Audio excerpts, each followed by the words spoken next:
사랑하는 여러분, 오늘 말씀 제목을 한번 보십시오. 말씀 제목이 무엇입니까? 오늘은 하나님 말씀의 초보자들을 위하여라는 제목으로 설교하는 첫 번째 시간이 되겠습니다. 저희 시어머니께서 살아계실 때 제가 예수님을 믿으세요 라고 전도를 하면 너희들만 잘 믿으면 된다. 늘 그렇게 말씀하셨습니다. 너희가 예수님을 잘 믿으면 자신도 믿는 것과 같다라는 긍정적인 의미일 수도 있습니다. 그러나 굳이 나까지 믿으라고는 하지 말라고 하는 부정적인 의미일 수도 있습니다. 그런데 중요한 것은 신앙은 하나님과 나와의 1대1의 관계라는 것입니다. 내가 아무리 신앙생활을 잘하고 예수님을 잘 믿는다고 해도 사랑하는 사람이 하나님을 믿지 않는다면 그를 대신할 수 없다는 것입니다. 영성신학자 스웨덴 보리는 이 세상에서 소멸된 사람은 단 한 사람도 없다고 책에서 기록하고 있습니다. 그 말은 사람이 죽으면 끝이 아니고 영혼은 살아서 영원히 산다는 의미인 것입니다. 인간은 영원 불멸의 존재로 창조되었고 인간에게는 죽음이란 없고 다만 지상에서 영계로 이주하는 과정이 있을 뿐이라고 하는 것입니다. 우리 예수님은 십자가에 달려 죽으시고 사흘 만에 부활하셨습니다.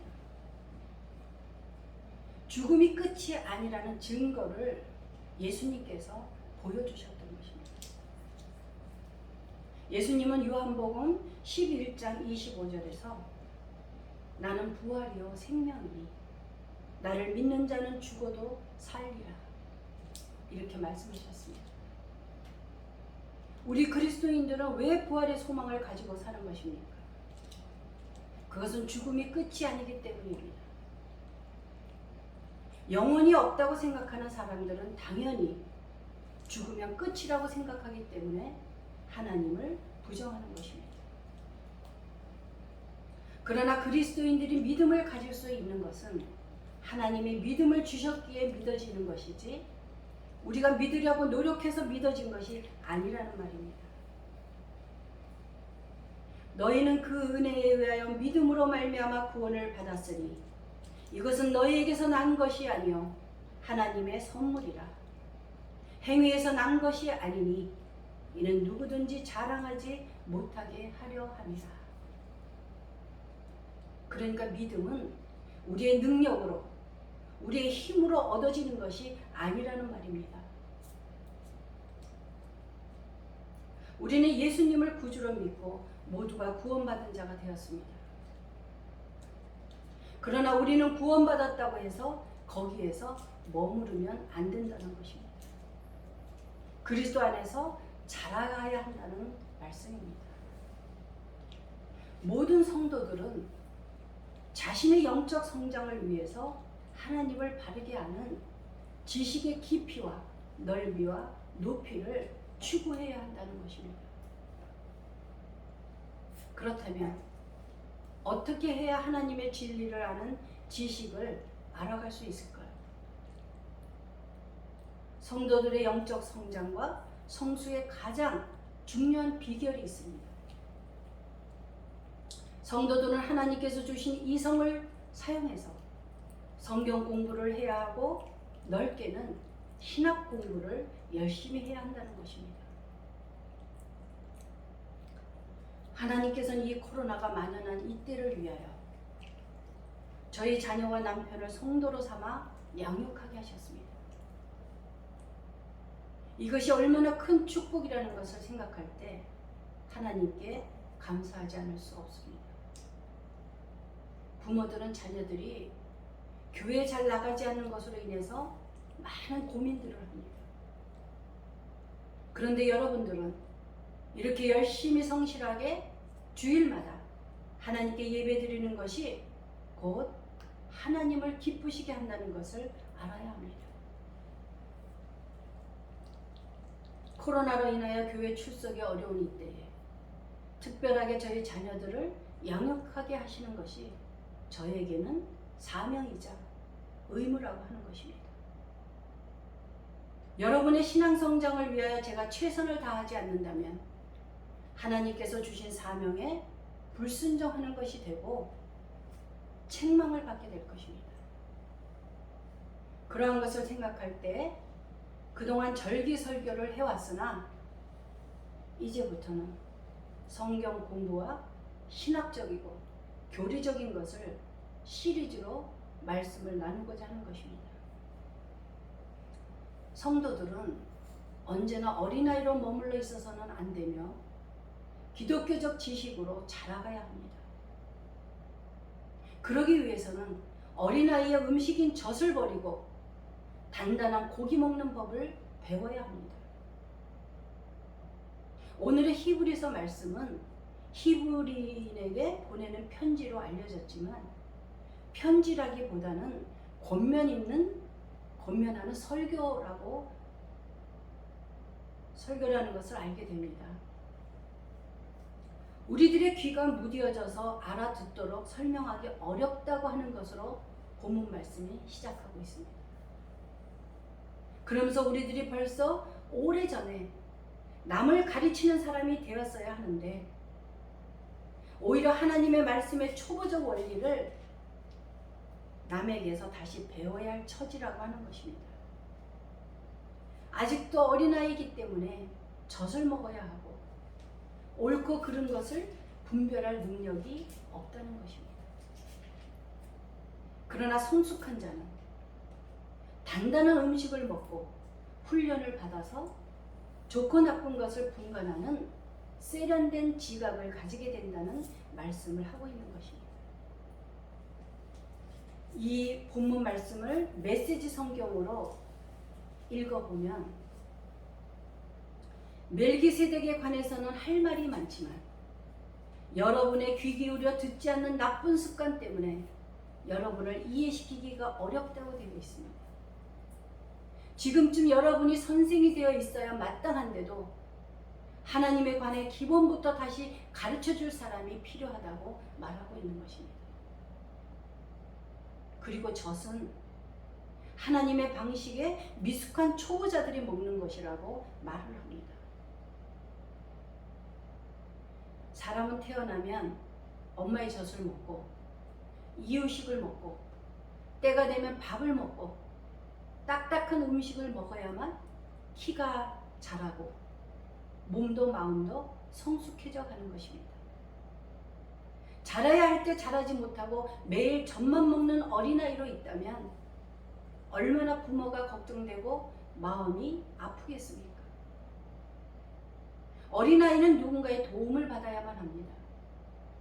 자기 방어를 할 수 없기 때문입니다. 오늘 본문 말씀은 젖을 먹는 어린아이를 의의 말씀에 경험하지 못한 자를 가리키고 있는 것입니다. 하나님 말씀의 초보적 원리를 남에게서 다시 배워야 할 처지라는 것입니다. 당연히 영적으로 미성숙할 수밖에 없는 것입니다. 반면에 단단한 식물을 먹는 자는 장성한 자이니 당연히 지각을 사용하므로 연단을 받아 선악을 분별할 수 있다는 것입니다. 성숙한 사람은 단단한 음식을 먹을 수 있습니다. 훈련을 받아서 좋고 나쁜 것을 분간하는 세련된 지각을 가지게 됩니다. 사랑하는 여러분, 우리의 신앙은 성장을 위해서 멈추어서는 안 된다는 것입니다. 날마다 그리스도 안에서 자라가야 한다는 것입니다. 오늘 본문 말씀의 저자는 예수님의 대제사장직의 의미를 서술하고 싶어 하지만 독자들이 그에 대한 준비가 되어 있지 않다고 하는 것입니다.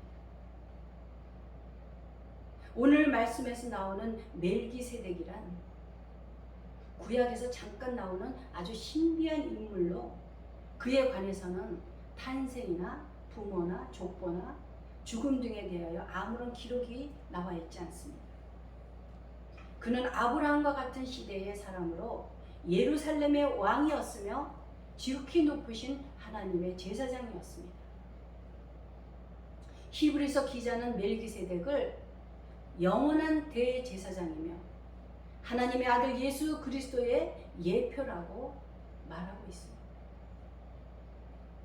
그 멜기세덱에 관하여 할 말이 많지만 듣는 것이 둔하기 때문에 설명하기 어렵다고 하는 것은 우리들이 지능이 부족한 것이 아니라 그 지능을 사용해서 그로부터 어떤 결과를 도출해내고자 하는 의지가 결핍되어 있다는 것입니다.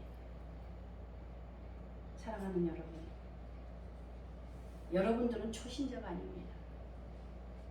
이미 오래전 그리스도인이 된 사람들입니다. 그런데 유감스럽게도 여러분들은 믿음의 초보자들을 가르칠 수 있어야 함에도 불구하고 아직도 초보적인 그리스도인들에 불과하다는 것입니다. 저희 딸이 어느 날 저에게 물었습니다. 엄마는 우리 보고 걱정하지 말고 우울해하지 말라면서 왜 엄마는 기분이 침체된다는 소리를 하는 것이냐고 질문을 했습니다. 딸아이는 엄마가 믿음이 좋으니까 절대 우울해하지 않고 모든 것에 강할 것이라는 생각을 하고 있는 것입니다. 이러한 질문이 바로 초보적인 것입니다. 여러분들, 하늘에서 소나기가 쏟아지면 예수 잘 믿는다고 피해갈 수 있습니까? 우리는 그리스도인이지만 세상 구조로 인하여 슬픈 일도 생기고 아픔도 느끼고 때로는 절망에 빠진다는 것입니다. 세상 사람들이 겪는 모든 일들을 하나님 믿는 사람들도 모두 똑같이 겪는다고 하는 것입니다. 그렇다면 무엇이 다른 것이겠습니까? 믿음이 좋은 사람이나 믿음이 없는 사람이나 문제와 사건을 똑같이 당하고 똑같이 넘어지고 자빠지고 뼈가 부러지고 다치는 것입니다. 그러나 그리스도인들은 넘어지고 아파하되 절대로 거기에 그대로 머물러 있지 않는다는 것입니다. 넘어지되 금방 정신을 차리고 자리에서 털고 바로 일어날 수 있는 힘이 있다는 것입니다. 그래서 성경 시편 기자는 이렇게 고백합니다. 나의 힘이신 여호와여, 내가 여호와를 사랑하나이다. 그래서 우리는 신앙이 견고해져야 한다는 말씀입니다. 어떤 것에도 든든하게 설 수 있도록 신앙이 견고해지기 위해서는 영적 성장이 필요하다는 것입니다. 우리는 영적으로 성장해야만이 이 어려운 세상을 이겨나갈 수 있다는 것입니다. 때로 문제와 사건이 생기면 아파하고 고민하고 슬퍼하고 낙심하고 절망도 있지만 결국 승리할 수 있는 것은 예수 그리스도를 믿는 믿음 때문이라는 것입니다. 여러분 이해가 가십니까?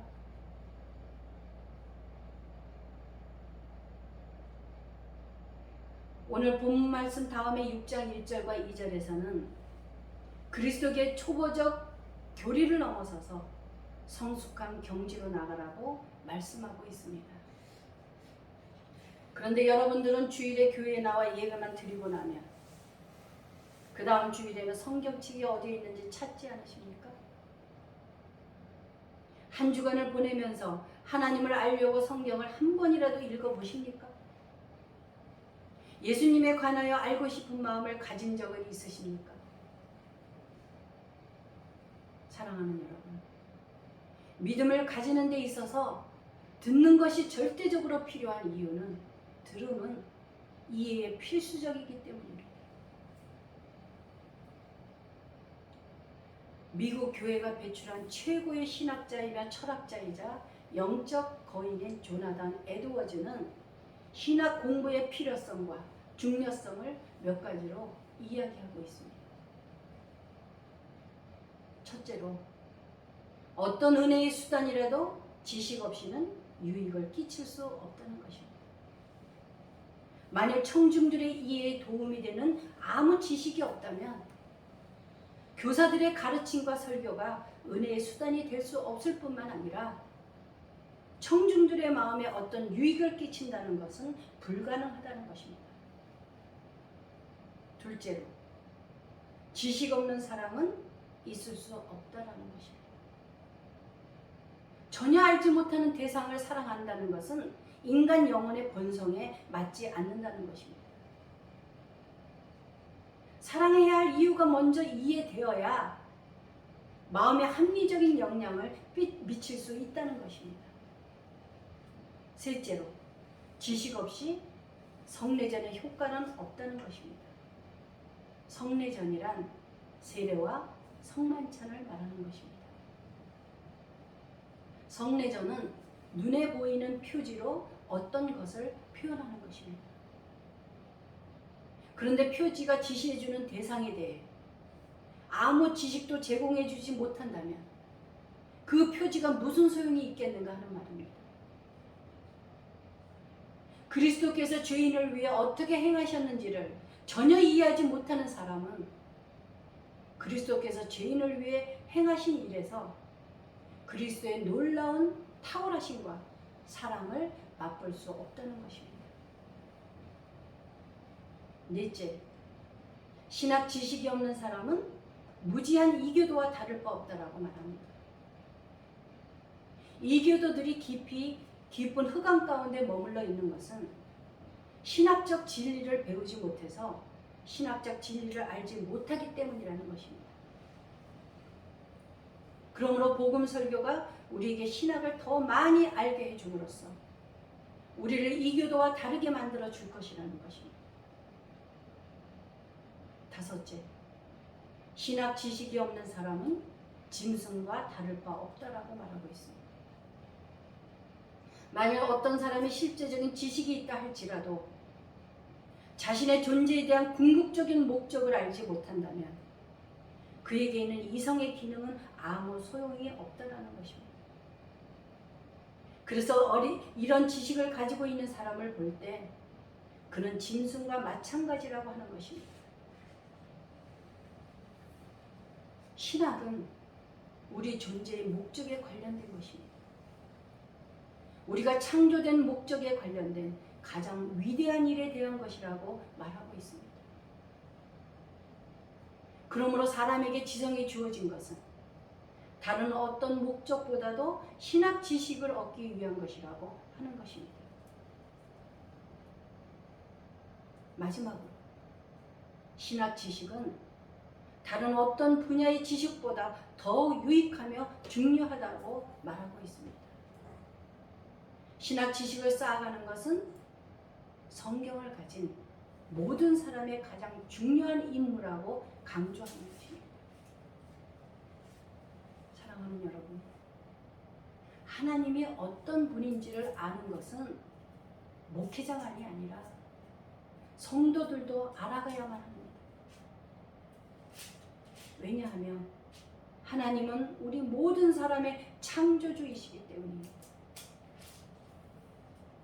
우리가 복음에 대한 이성적인 지식이 있으면 있을수록 성령이 여러분의 마음을 감동시킬 때 복음의 탁월함을 볼 수 있다는 것입니다. 또한 복음의 달콤함을 맛볼 기회를 더욱 많이 얻게 될 것이라고 조나단 에드워즈는 말하고 있습니다. 저는 오늘 조나단 에드워즈의 책을 빌려 필요한 말씀을 인용하였습니다. 끝으로 한마디를 더 인용하자면 신학 지식은 여러분이 구체적인 상황에서 어떻게 해야 할 것인가를 아는데도 큰 도움이 된다는 것입니다. 또한 마귀의 유혹에서도 더 잘 방어할 수 있다는 것입니다. 마귀는 우리들의 무기를 이용해서 우리를 미혹시키기 때문입니다. 사랑하는 여러분, 유대인들은 율법을 배웠고 자기들이 율법을 가르친다는 사실을 자랑했지만 그 진리를 진정으로 이해하지 못했고 그것을 자기의 것으로 삼지도 않았습니다. 믿음의 장성한 자라는 것은 주로 성숙한 신앙을 가진 성도를 가리킬 때 쓰이는 것입니다. 이 사도 바울은 사도들이 각 사람을 그리스도 안에서 완전한 자로 세우기 위하여 경고하고 가르쳤다고 선언했습니다. 하나님이 저에게 주신 말씀은 사도행전 28장 31절 말씀이었습니다. 제가 주의 종이 되기 전에 주신 말씀입니다. 하나님의 말씀을 선포하며 주 예수 그리스도에 관한 모든 것을 담대하게 거침없이 가르치는 것이요. 우리가 영적으로 온전해지기 위하여 말씀을 통해 훈련을 받아 진리와 오류를 구별해야 합니다. 또한 거룩한 행실과 거룩하지 못한 행실을 구분해야 한다는 것입니다. 디모데후서 3장 16절 17절 말씀으로 오늘 설교를 마치도록 하겠습니다. 모든 성경은 하나님의 감동으로 된 것으로 교훈과 책망과 바르게 함과 의로 교육하기에 유익하니 이는 하나님의 사람으로 온전하게 하며 모든 선한 일을 행할 능력을 갖추게 하려 함이라. 기도하시겠습니다.